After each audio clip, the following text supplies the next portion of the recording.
النهاردة احنا مش بس هنحكي قصة، احنا داخلين خناقة مع أكتر عدو بيخدعك في الدنيا: عقلك. وحش الطاقة الكامنة ومعركة ترويض العقل. تخيل معايا يا صديقي لو جالك شيك على بياض وقايل لك اكتب الرقم اللي تحلم بيه. هتكتب كام؟ مليون؟ مليار؟ مهما كتبت، المحرر اللي جوايا بيقول لي انك غالبا هتكتب رقم عقلك متعود عليه أو شايفه منطقي. لكن الحقيقة إن عقلك ده هو أكبر محدد لقدراتك، وهو اللي حاطط لك سقف وهمي ومنعك تطير. عارف ديفيد جوجنز؟ الراجل ده مش مجرد رياضي بعضلات وشكل جامد. الراجل ده هو أثر حي الحرب عالمية قامت بينه وبين عقله.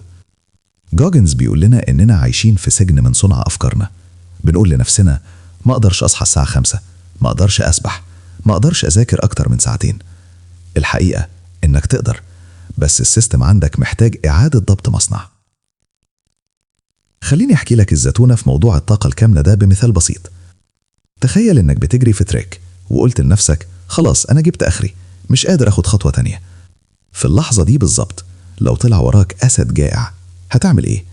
هل هتقف تقول للأسد: معلش يا ملك الغابة أنا حدودي الجينية خلصت هنا؟ طبعا لأ.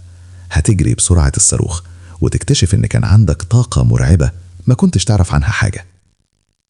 جوجنز في كتابه لا يمكن إيذائي Can't Hurt Me بيعلمنا إزاي نسيطر على العقل ده. Master Your Mind.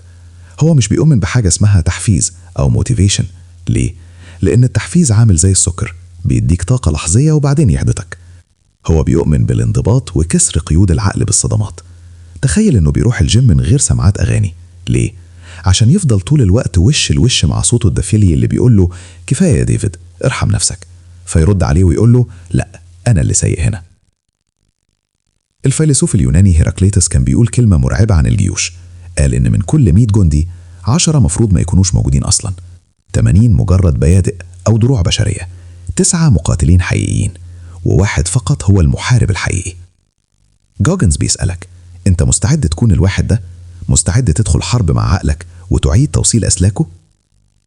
يا صديقي، اللي بتشوفه في جوجنز من قوة بدنية مش هو الهدف، دي مجرد بقايا الحرب.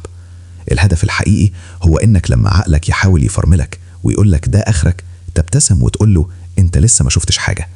التغيير الحقيقي بيبدأ لما تكسر البروز الفكري اللي حبسك في منطقة الراحة. الخلاصة: إحنا مش محدودين بقدراتنا، إحنا محدودين بفكرتنا عن قدراتنا.